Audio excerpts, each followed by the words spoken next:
إليك أن تسمع إلي كشاب بسيط مواطن جزائري يدافع عن التراث الجزائري اللامادي واللباس التقليدي تاعنا. الرجاء اسمع لنا، أتوسل إليك، ما كاش حاجة أكثر من التوسل. أتوسل إليك درعا وماذا بي أنا كإنسان جزائري راني حاب ندافع على التراث تاعي، أنك تسمع لنا فقط. واش حاب نقول؟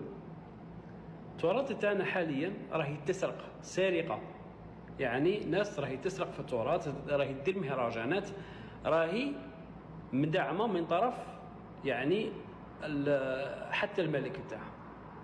الرجاء سيدي عبد المجيد تبون، دعم ولا بسيط معنوي من الدولة الجزائرية وراح ندير أتوسل إليك.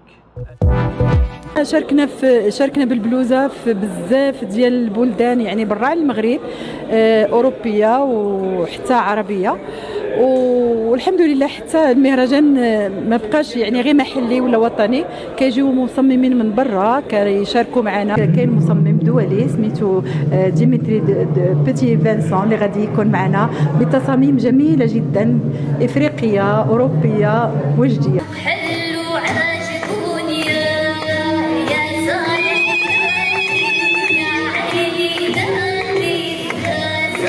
كان موت على التقاليد المغربيه، كان بازي على التقاليد ديال المنطقه الشرقيه، لانني انا بنت المنطقه الشرقيه، بنت وجده، وكنموت على التقاليد ديالنا، وكنموت على البلوزه الوجديه، واليوم جيت بالبلوزه الوجديه، وان شاء الله غادي نكمل هذا الفيستيفال حتى يسالي هذا المهرجان. البلوزه تقريبا كيف القطن، حتى الجزائر عندهم، ولكن الجزائر عندهم من قطعتين غالبا، من قطع الا كان كيلبسوا البلوزه في الجزائر كيلبسوها من قطعه واحده اللي يعني بانه ديالنا، ولكن في حاله ما اذا من قطعتين ماشي ديالهم تركي، لانه توركا هما اللي عندهم القطعتين.